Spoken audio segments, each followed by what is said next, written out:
Vamos lá. O ano não está começando nesse domingo, nós já tivemos culto domingo passado. Nós não somos como o Brasil só começa depois do Carnaval. Embora o Carnaval hoje, esse ano, seja mais cedo, porque dia 9 de fevereiro, se eu não me engano, já é sexta-feira de Carnaval, a gente não pode esquecer que mesmo o Carnaval sendo mais cedo, você pensa assim, mas aí o país vai engrenar. Vai nada, tem eleição esse ano. Então esse ano já acabou. Então, Feliz Natal a todos aí, que Deus abençoe e um ótimo 2019. Porque 2018 é só... Esse ano tem Carnaval, tem eleição, e no meio dos dois tem um outro negócio que a gente não pode perder, que aí sim, a gente não... Pra que a gente vai se preocupar com eleição se nós temos o quê no meio do ano?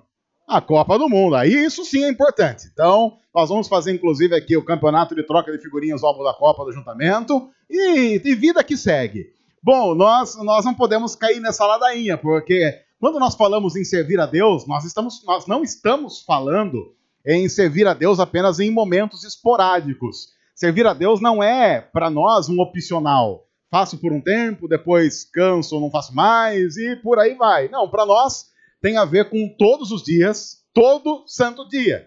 24 horas do dia, 30, 28, 31 dias no mês, 365 ou 366 dias do ano, não importa, nós queremos que somos chamados para servir a Deus. E isso envolve uma série de coisas, inclusive compreender o chamado de Deus para a época que nós estamos vivendo.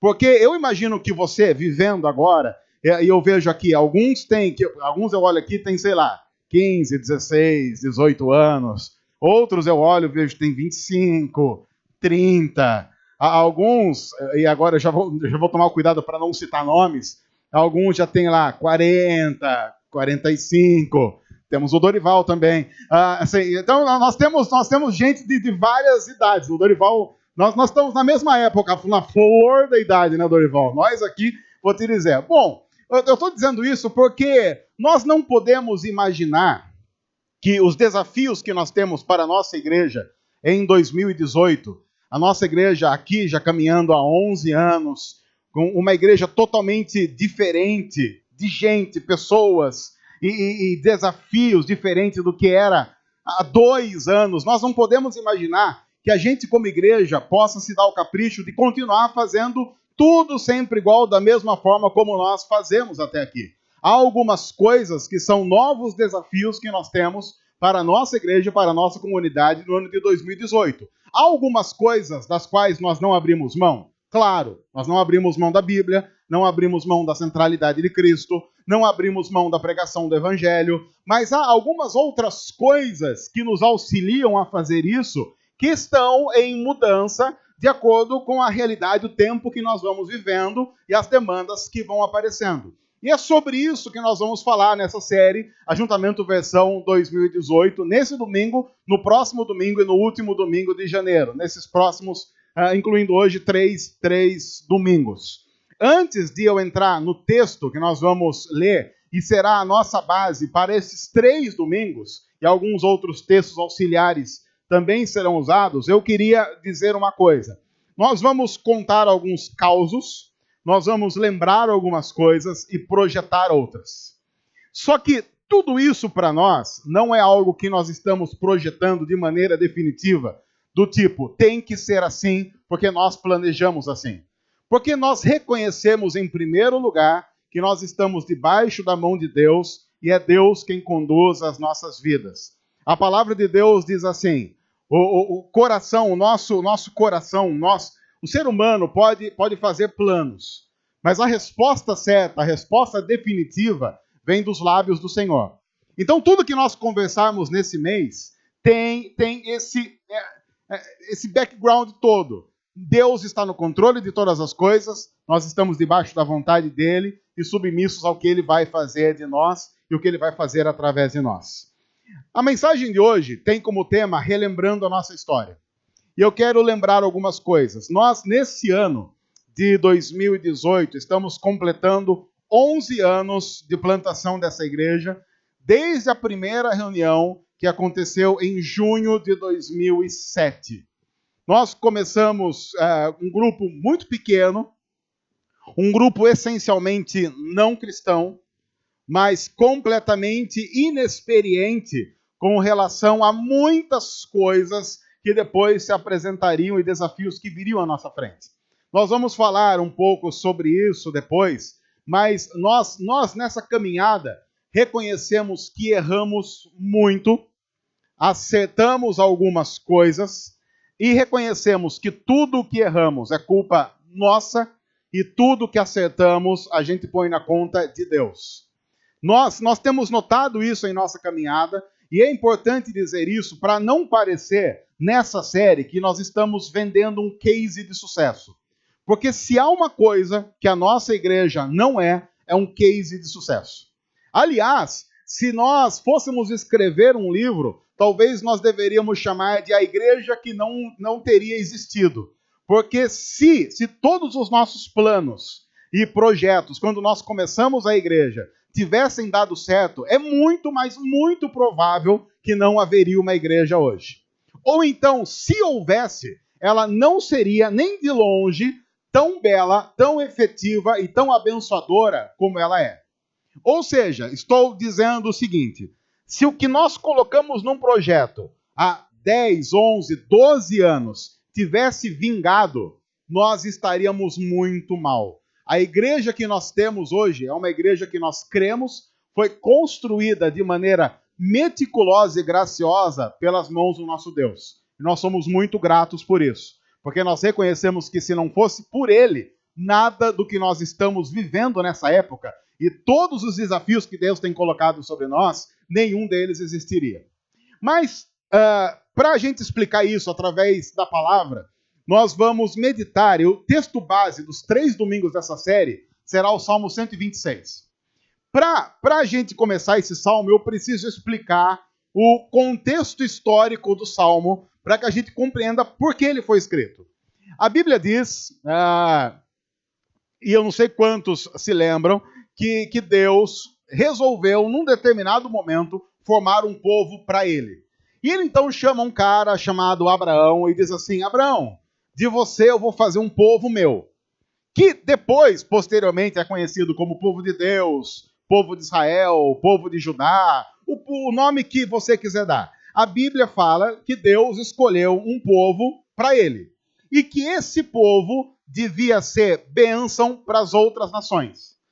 Deus não escolheu um povo para dizer assim, eu vou separar vocês, vocês vão viver escondidinhos ali no meio, enquanto todo mundo vai para o inferno, eu vou salvar vocês, e vocês fiquem quietos aí, deixa o pessoal ir para o inferno, que vocês não mexem com eles, eles não mexem com vocês. Não, isso não aconteceu. O que aconteceu, obrigado, o que aconteceu é que Deus separa um homem, diz, eu vou fazer de você um grande povo, e esse povo vai ser bênção para todos os outros povos da terra.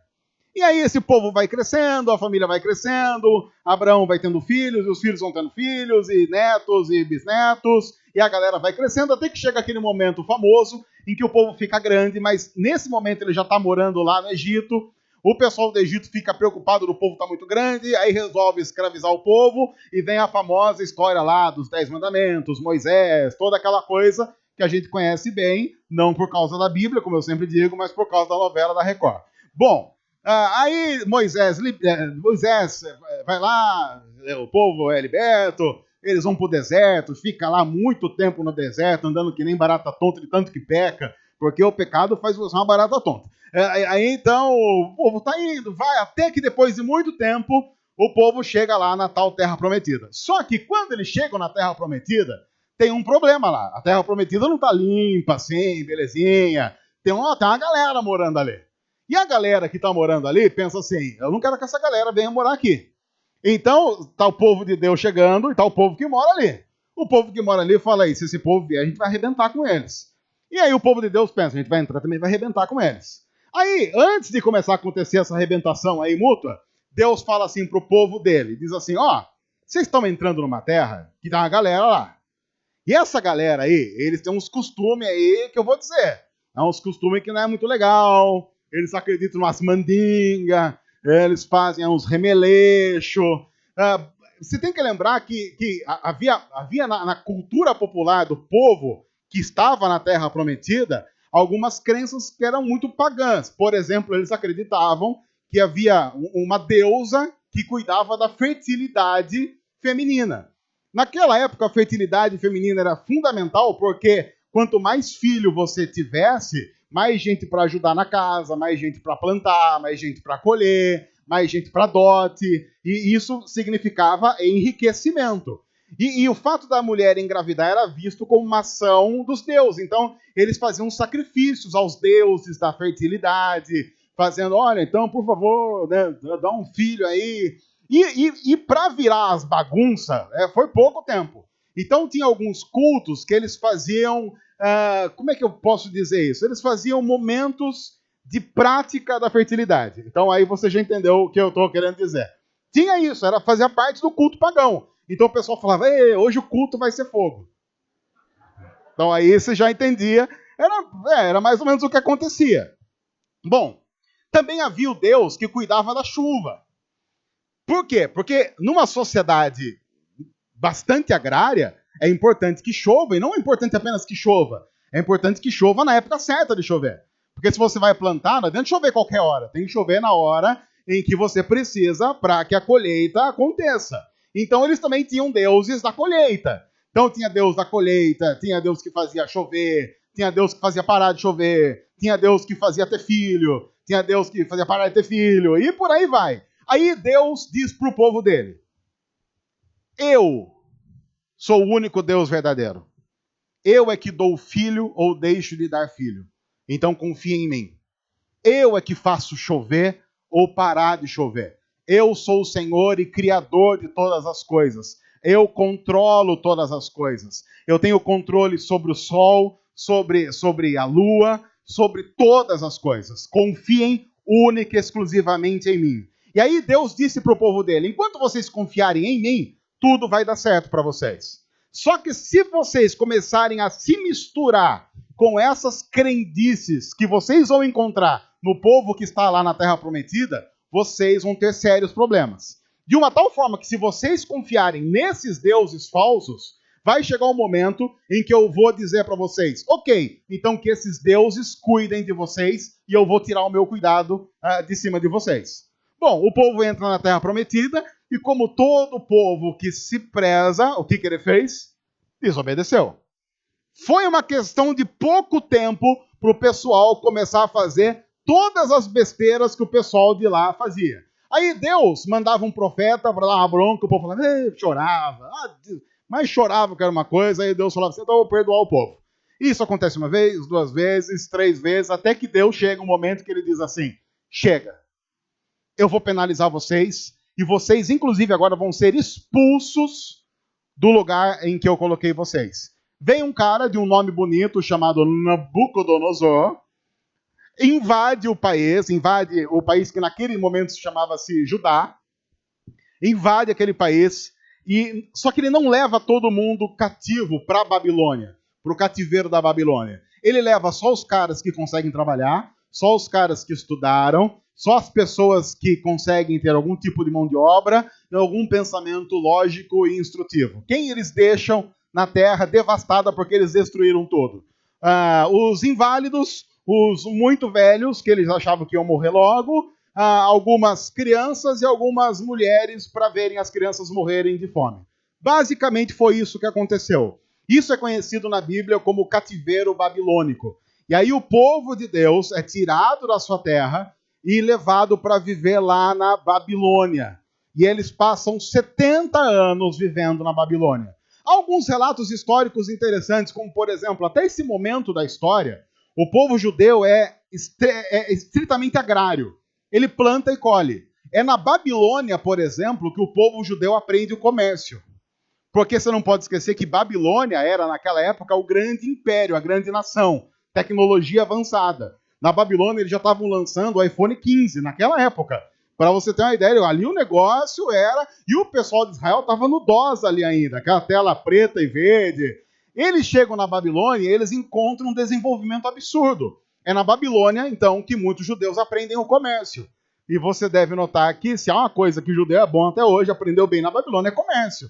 Tanto é que a grande maioria dos banqueiros do mundo A gente sabe de onde é que vieram. Então, acontece que 70 anos depois, um outro cara que já estava dominando o pedaço, chamado Dário, Ciro, ele diz assim, eu vou deixar esse povo embora aí.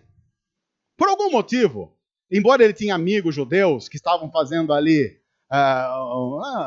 mexendo os pauzinhos, ele olhou para o povo e falou assim, bom, eu vou trazer um decreto. Quem do povo de Israel quiser voltar para casa, pode voltar. Quem quiser ficar aqui é muito bem-vindo, continua com a sua casa, continua com o seu terreno, pode ficar à vontade. Porque a escravidão na Babilônia não era aquele tipo de escravidão chicote no lombo.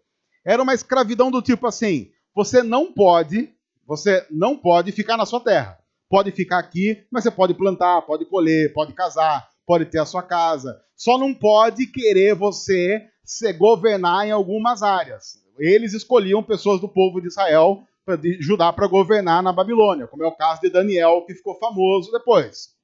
E ele disse, então quem quiser voltar, pode voltar. Quem quiser ficar, fica aí. Então a galera começa a voltar, eles fazem uma grande caravana de volta para Israel.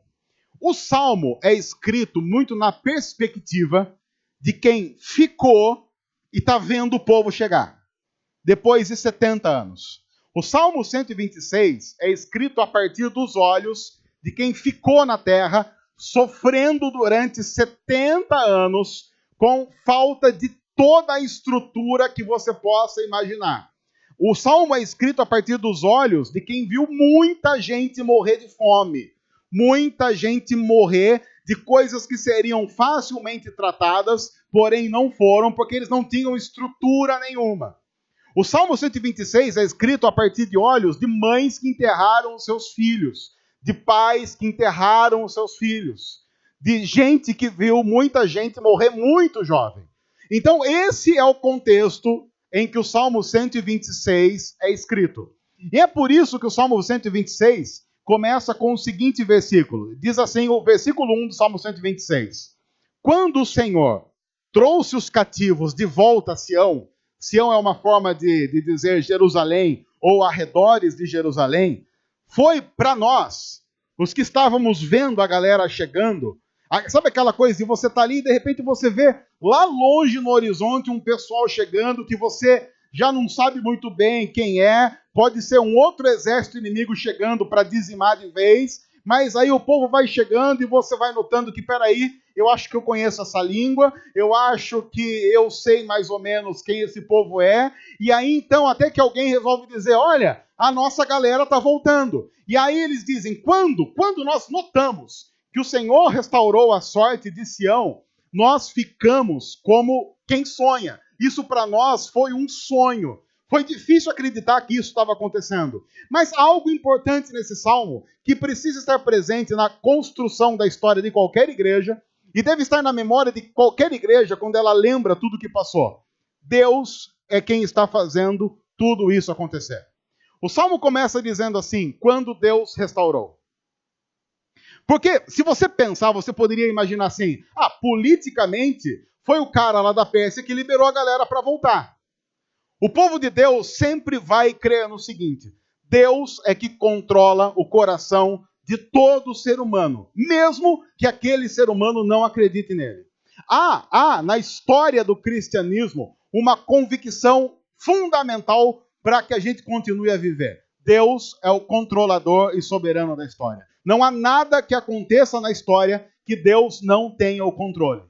Isso não significa, é claro, dizer que a gente compreenda tudo que Deus está fazendo e nem que a gente, às vezes, concorde com tudo que Deus está fazendo. Significa que nós temos que ser submissos ao que Ele está realizando e dizer, Senhor, mesmo que eu não compreenda, e mesmo que algumas vezes, por causa do meu pecado e da ruindade do meu coração, eu diga, eu não concordo, eu quero dizer, eu creio que a tua vontade é boa, eu creio que a tua vontade é perfeita, e eu creio que a tua vontade é agradável, e há um dia na história em que isso ficará muito claro.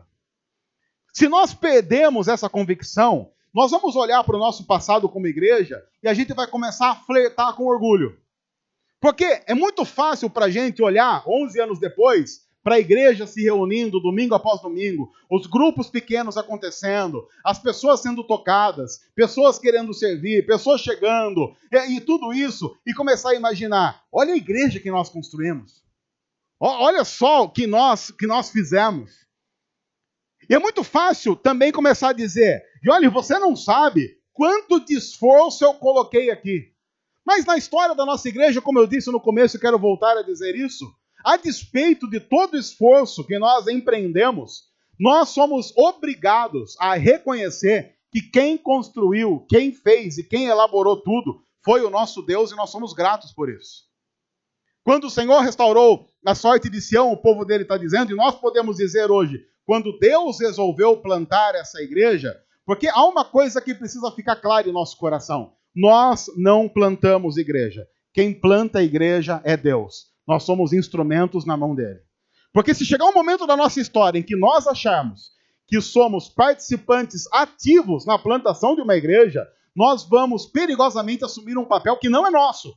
Nós vamos assumir um lugar que não é nosso. Esse lugar é somente de Deus. Essa igreja só existe porque Deus guiou isso, porque Deus elaborou isso e porque Deus foi misericordioso conosco diante de tantas besteiras que nós fizemos na plantação dessa igreja.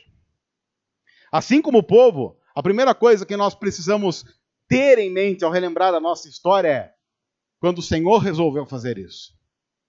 Quando Deus resolveu fazer isso.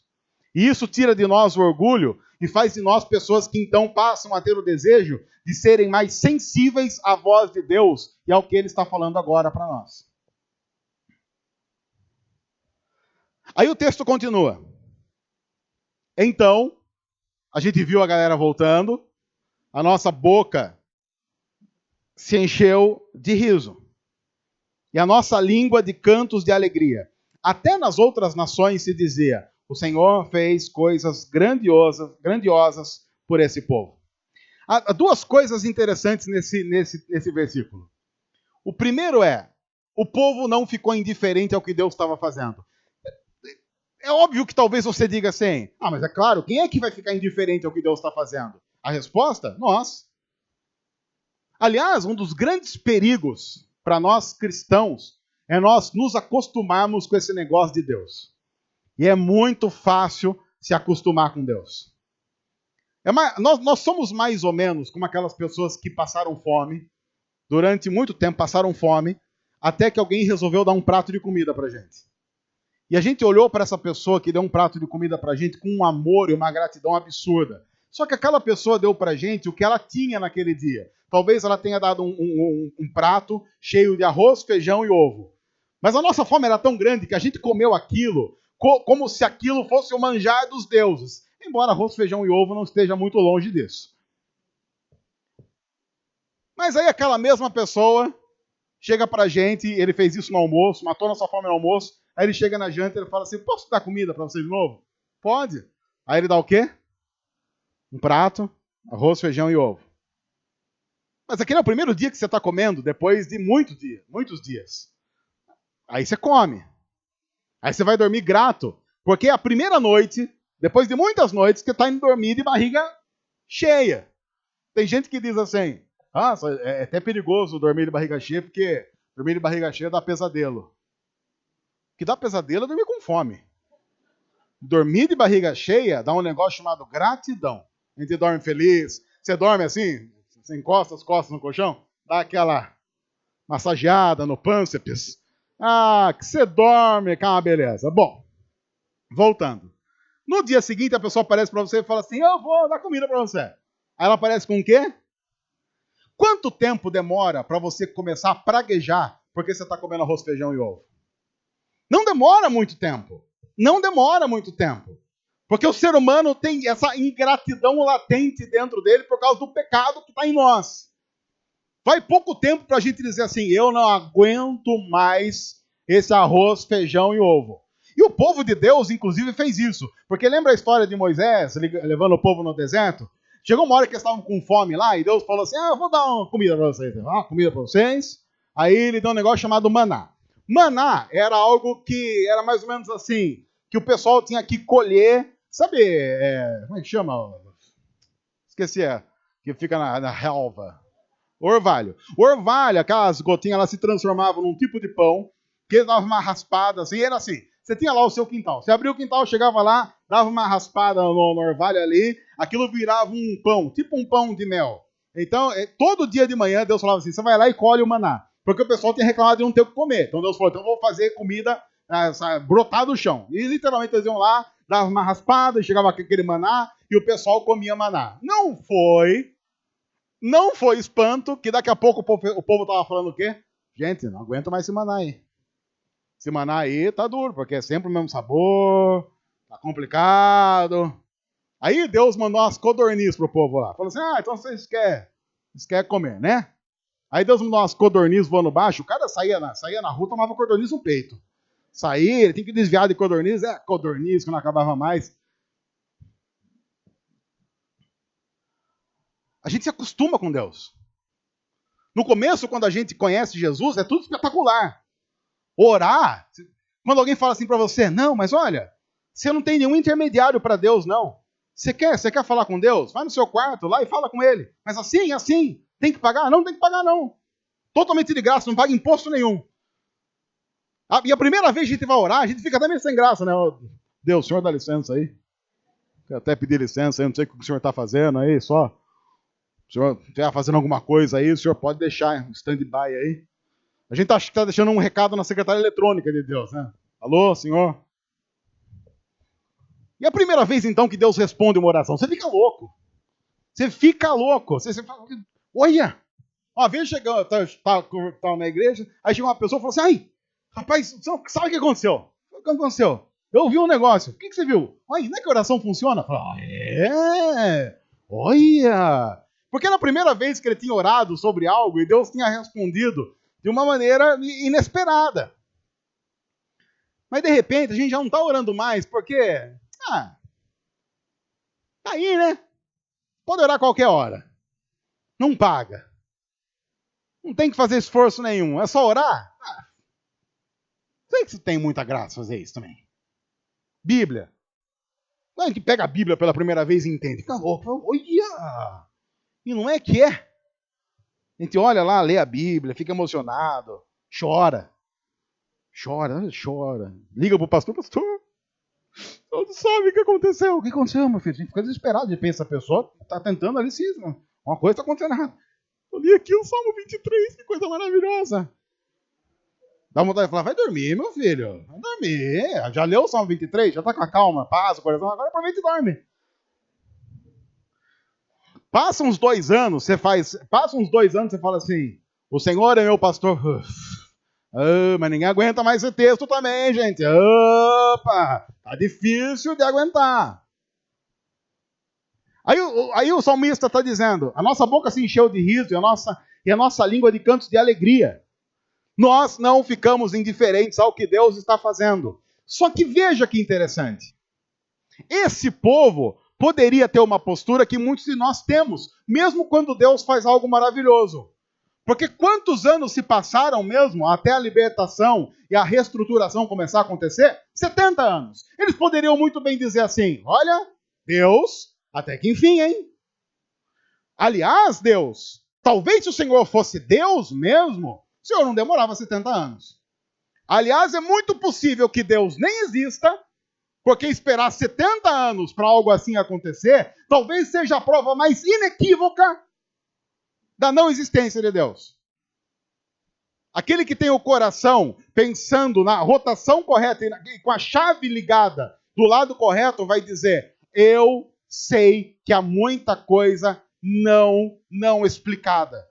Mas eu não creio num Deus que precisa explicar para a criatura todas as coisas. Eu creio num Deus que é soberano e que está no seu devido lugar, e estando no seu devido lugar, me coloca no meu devido lugar. Isso é importante para nós, inclusive numa época de exacerbação do ser humano.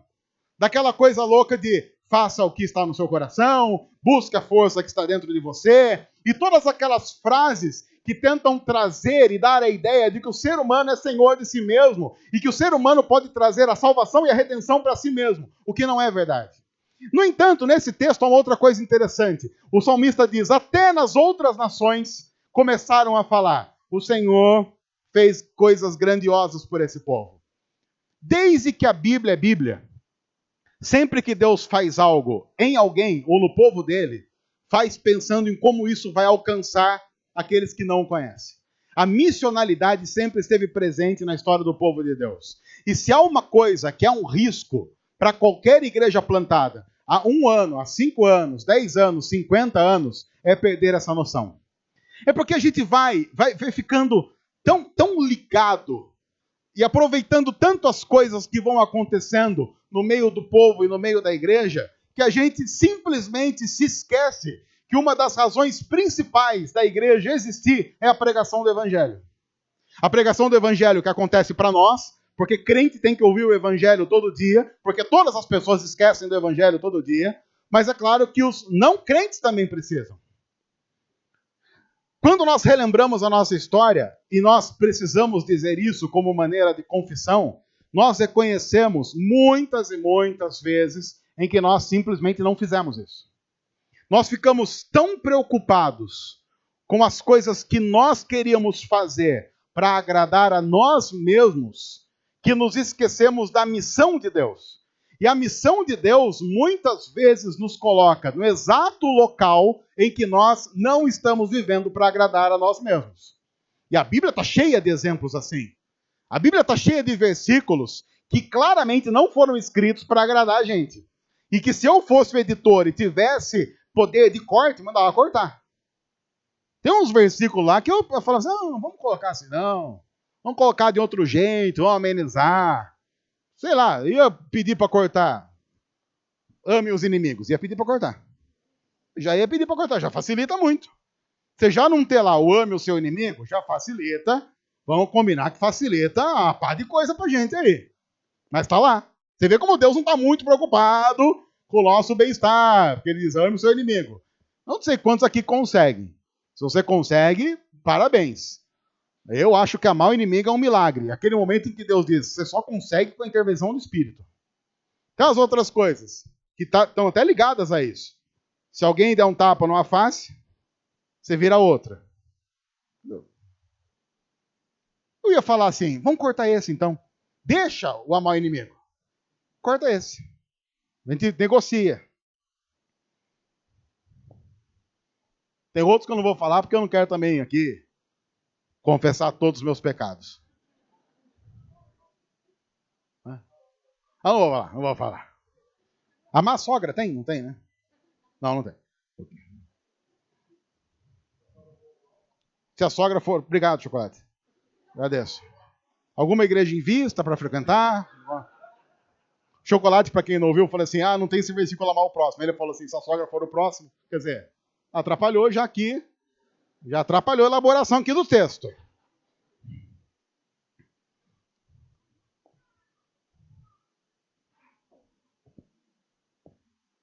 Reunir-se aqui, domingo após domingo, ou no culto das 10 da manhã, ou no culto das 7, é uma das partes mais fáceis e talvez mais legais do cristianismo. Eu não estou falando isso para dizer que um momento como esse não seja legal. Eu gosto de culto. Eu não sei quanto a você, mas eu me emociono cantando em comunidade para Deus. Eu me emociono com a palavra, eu gosto de pregar. Eu gosto de encontrar pessoas. Eu gosto disso. Mas esse não é o objetivo final. Isso que acontece faz parte do objetivo final, que é juntos vivemos para a glória de Deus e anunciando o que Jesus fez na cruz. Até o momento em que em Piracicaba se diga, na região se diga, no Brasil se diga, no mundo inteiro se diga, Deus tem feito grandes coisas por esse povo. Olha, a questão é, pode ser que chegue um momento na caminhada em que alguém olhe para você e diga assim, o cristianismo não é para mim. Eu entendo o que você está falando, mas o cristianismo não é para mim. No entanto, há uma coisa que eu tenho que admitir. O seu Cristo fez um bem danado para você. E aí então chega um versículo que diz assim, sim, versículo 3, coisas grandiosas fez o Senhor por nós, por isso estamos alegres. Depois de 70 anos de cativeiro, olha, se há uma coisa que esse povo tem, é história triste para contar. Você já imaginou? 70 anos. Quem estava na Babilônia talvez não tinha tanta coisa ruim para contar. Tinha saudade, o desejo de voltar para casa, muitas famílias foram separadas. Eu não sei quantos já assistiram, por exemplo, algo muito mais recente, quantos já assistiram aqueles documentários das famílias que foram separadas, por exemplo, no Muro de Berlim, quando o Muro de Berlim foi construído. Famílias que passaram a se ver por cima do muro e que muitos morreram sem nunca mais poder dar um abraço no ente querido. Isso aconteceu ali. Muita gente foi separada, muita gente morreu, histórias de gente que nunca mais se viu, e essas histórias eram contadas, as pessoas sabiam dessas histórias. E aí chega um momento em que ele diz, sim, coisas grandiosas fez o Senhor por nós, por isso estamos alegres. Talvez eu, se estivesse lá, eu ia dizer assim para o povo, não, vocês precisam mudar o tempo. Não, vocês não devem dizer coisas grandiosas fez o Senhor. Vocês talvez devam dizer coisas grandiosas o Senhor vai fazer e por isso nós estamos alegres, porque a perspectiva mudou. Não, mas eles colocam o tempo no passado. Não, Deus fez coisas grandiosas por nós, por isso nós estamos alegres. Eles não estão negando a existência de problemas, eles não são alienados. Porque se é uma coisa que Deus não nos chama para ser, é sermos alienados. Mas eles estão resolvendo focar na grandiosidade de Deus. Assim, quando nós olhamos para o passado, nós temos 3 possibilidades diante de nós. Quando qualquer um de nós olha para o passado. A primeira coisa que nós podemos fazer ao olhar para o passado é ver algumas coisas boas. Sei lá, se você pegar 2007, diz aí algumas coisas boas que aconteceram na sua vida em 2017, desculpa. 2017. Aqui diz aí alguma coisa. Casou. Olha, o Reginaldo já discordou ali. Senti. Eu não sei, eu não quero gerar um tipo de animosidade, eu não tô aqui para isso. Mas casou, né? Olha aí. 2017, o ano da bênção. Olha aí, tomando posse da vitória. Casou. Bom, é uma coisa boa.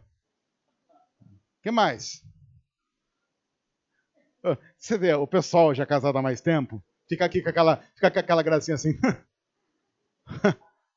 Quero só ver daqui 10 anos. Eu sou casado há quase 18. Já falei para vocês. É bom. Não tem problema, lógico. É bom. O que mais? Coisas boas que aconteceram em 2017 aí. Quem mais? Ninguém mais? O ano foi complicado, hein? O ano 2017 aí, eu vou te dizer, hein? Olha! Ninguém quer contar nada que aconteceu? Terminou a faculdade, olha aí. Terminar a faculdade, opa, é uma coisa muito boa. Agora qual é o próximo desafio? Mercado de trabalho. Tá, agora tranquilizou já. Mas terminar a faculdade, assim... Porque a gente vai construindo o sonho da faculdade. Aí você está na faculdade, um monte de coisa para fazer tudo ao mesmo tempo, quando você termina assim... isso é legal. Terminar a faculdade é legal. O que mais? Ninguém mais? Temos um casamento, uma faculdade. Viagem. Tem muita gente aqui que viajou. Aê. Eu. Fui para Serquilho, Saltinho e Estiva Gerbe. Quer dizer, eu fiz um tour. Foi um tour pelo interior de São Paulo. Foi maravilhoso. Muito bom. Mas viagem é legal. Conhecer novas culturas, novos locais.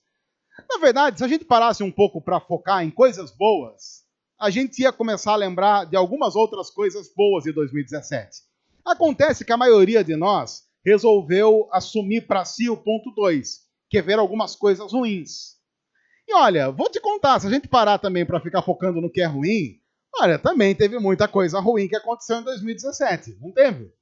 Se você assistiu televisão, leu jornal, participou da internet... Tem um monte de coisa ruim que aconteceu. Eu não sei dizer se acontece mais coisa boa ou mais coisa ruim. Eu acho que vai muito da perspectiva que a gente tem com relação às coisas. É igual... Quem aqui se lembra de quando a esposa engravidou? Quando a esposa engravida, não sei se você já notou, você vê mulher grávida de tudo quanto é canto. E aí você fala assim, ai amor, não sei, viu? Você tem criança, você nasce lá o seu filho, está com criança. Você vê criança pequena em tudo quanto é lugar. Parece que vai brotando no chão. Você está no shopping, as crianças vão brotando. Mas não é. O que acontece? Mudou a sua perspectiva e a sua visão. Aquilo estava sempre acontecendo, é que você não estava de olho naquilo. É igual também quando você assiste um filme de terror à noite. Você assiste um filme de terror à noite e você fala assim, agora eu vou dormir. Você começa a ouvir uns barulhos que não tinha. Você fala, mas esse barulho não tinha.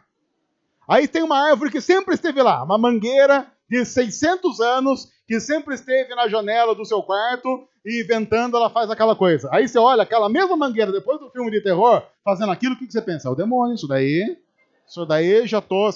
já é alguma coisa chegando aí. Isso aí a gente já tem que quebrar isso aí. É que muda a sua perspectiva e a sua visão.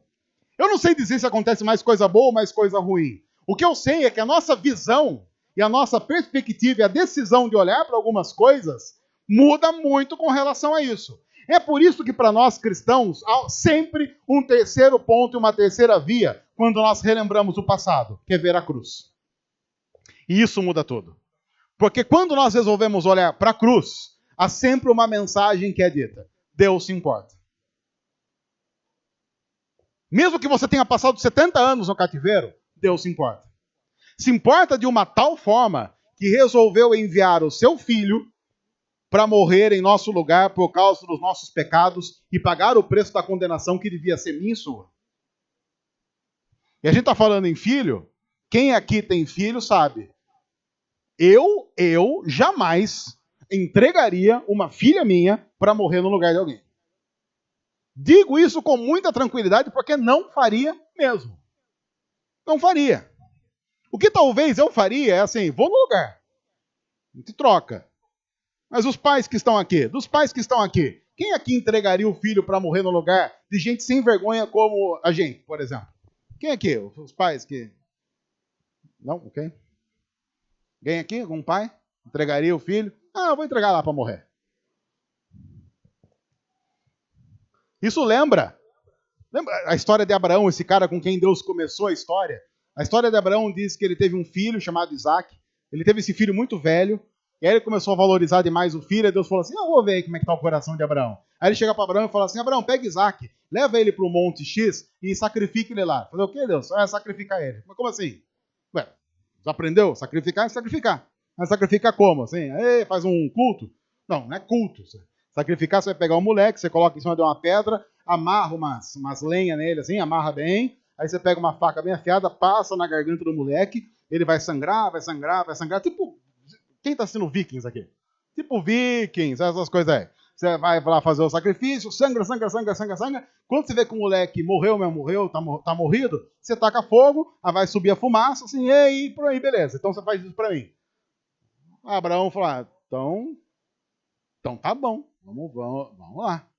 Aí Abraão vai, caminhando, diz que ele demora 3 dias para chegar lá, desgraça, demora, essas coisas. Aí ele chega lá, aí Isaac, que não era bobo nada, chega uma hora que tá só ele, Isaac, ele deixa os empregados lá, aí Isaac vê que estão indo pro lugar lá, Isaac fala assim, pai, só aqui, ó, pergunta aqui, só uma curiosidade aqui, coisa rápida. A gente, no caso, tá indo pra fazer sacrifício lá, né? Isso, meu filho, fazer sacrifício pra Deus, né? Deus Jeová aí, no caso, né? Só pra também, porque aqui tô meio desconfiado que as coisas estão meio diferentes, aqui tá meio estranho. Não, é pra nosso Deus mesmo aí. Ah, tá. No caso, eu tô vendo aqui que a gente tá levando lenha, né? Lenha é bom porque a gente queima o sacrifício, né? Faz parte da liturgia do sacrifício. Letra lenha. Fogo, a gente tá levando fogo também, porque dá pra tacar fogo lá, né? Senão você vai virar lá, ó, da gatos e pelados, tem que fazer fogo lá, às vezes demora muito, chove, não pega lenha. Não, a gente tá levando tudo aqui, já tá tudo preparado. Mas, eu notei aqui, só, a título só de observação, uma notinha de rodapé aqui na história, me parece, pai, ele deve pensar, o pai também tá velho, né? Tá ajudado aqui, já tá velho. Nós não temos aí o cordeiro, né? Cordeiro parece que não é querer falar, mas o cordeiro acho que não sei. Eu, pelo que eu me lembro de ter estudado na escola de liturgia de sacrifício, até o cordeiro só tem aí. Aí Abraão olha para o filho e fala assim, Deus proverá. Ah, que bom. Então vamos. Aí ele já pensa, não sei não, viu? Porque ele pensa duas coisas, ou vai eu ou vai ele. Se vou eu, rodeio. Se vai ele, rodeio também, porque eu que vou ter que fazer. Falta nós dois. Do tipo, no máximo ele vai falar, sou eu, meu filho. Toma a faca e passa na garganta do pai. Não tem como dar certo. Ali o negócio estava complicado. Aí quando eles chegam lá, aí Abraão olha para ele e fala assim, então, vamos testar? Vamos testar. Aí ele já entendeu, já deitou ali, o pai amarrou, ele pensou, agora vai, já fecha o olho, entrega para Deus. Aí a Bíblia diz que quando Abraão sobe o braço para descer a faca ali, Deus fala assim, parou. Não estenda a mão sobre o seu filho. E aí Deus mostra um cordeiro preso nos arbustos ali do lado. Aí o anjo fala assim, pega o cordeiro, põe no lugar do seu filho e mata o cordeiro. Aí ele vai lá, desamarra Isaac, pega o cordeiro, põe o cordeiro, amarra o cordeiro, mata o cordeiro e queima o cordeiro. Eu me lembro de uma vez, estava conversando num grupo pequeno aqui da igreja, com uma irmã da igreja, ela lendo essa história pela primeira vez, ela ficou indignada, porque ela disse assim, é injusto essa história. Por que é injusto? Porque o cordeiro não tem nada a ver com a coisa, estava lá, inocente, e morreu no lugar desse pessoal. Não é justo que um inocente morra no lugar de alguém culpado. É. Por isso que aquela história não é a história de Abraão e Isaac. É a história de Deus dizendo o que ia fazer conosco muito tempo depois. Porque chega um momento da história em que a gente olha e diz assim, a cruz era pra gente. Porque quem pecou fomos nós. A Bíblia diz que o preço do pecado é a morte. Então, se o preço do pecado é a morte, quem merece morrer somos nós. Quem merecia ir para a cruz somos nós. Mas Deus coloca na cruz o único que nunca teve pecado nenhum na história, que é Jesus. O cordeiro foi para a cruz. Assim como o cordeiro foi imolado por Abraão muito tempo antes, no clímax da história, Jesus, o cordeiro de Deus, é imolado na cruz em nosso lugar. Se ao olhar para esse passado, a nossa perspectiva de futuro não muda, então não há nada que mude a nossa perspectiva de futuro. Não há nada, não há nenhuma palavra que possa ser trazida ao nosso coração que mude a nossa história. Se essa palavra não muda quem nós somos, nada mais vai mudar quem nós somos. É por isso que ao olhar para o passado como igreja, nós temos a opção de olhar para as besteiras que fizemos e ficarmos eternamente arrependidos por isso.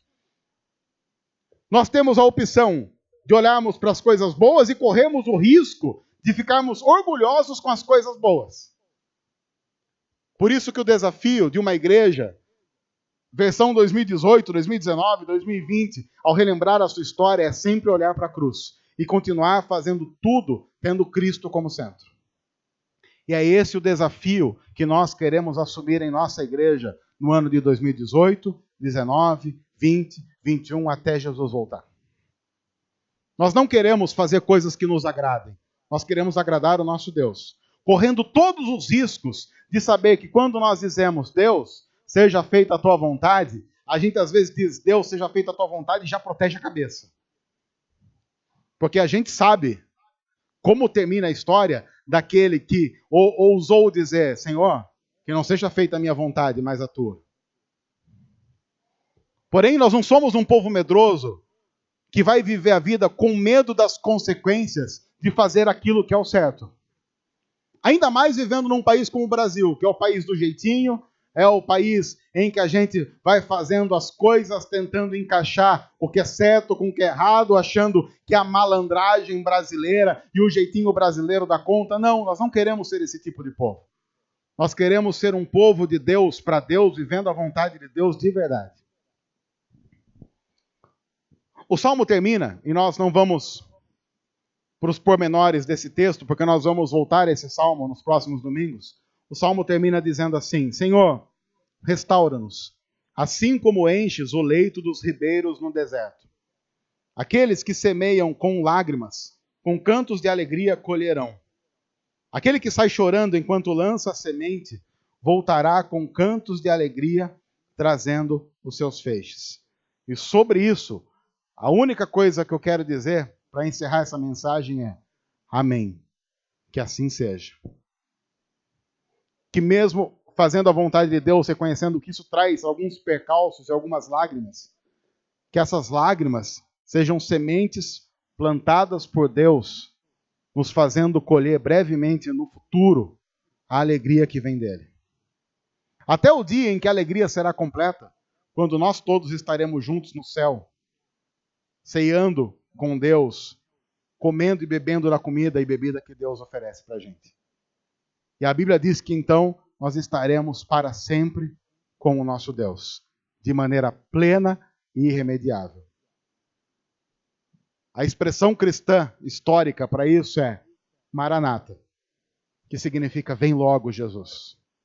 Vem logo, não com aquele... Nós temos, quando nós falamos Maranata, há duas possibilidades para expressar isso. As duas legítimas. Uma talvez não tão legítima quanto a outra, que é Maranata porque a gente não aguenta mais. O Maranata porque a gente não aguenta mais faz parte da vida cristã e faz parte da história cristã. É legítimo dizer, Senhor, volta logo porque está complicado. Mas a maneira mais legítima de usar o Maranata é, Jesus, vem logo, porque nós queremos estar com o Senhor. E o nosso maior desejo é estar com o Senhor. Nosso maior desejo não é o de sermos livres das porcarias desse mundo. Nosso maior desejo é estar com o Senhor. Que o Senhor nos abençoe, que o Senhor nos faça olhar para o passado, tendo a perspectiva correta daqueles que olham para a cruz. E a partir da cruz vão continuar a construir a caminhada da igreja. Que o Senhor nos abençoe, em nome de Jesus. Deus, obrigado por tua palavra. Nós pedimos que ela continue a moldar as nossas vidas, para que continuemos a caminhar para a honra e glória do teu nome. Em nome de Jesus. Amém.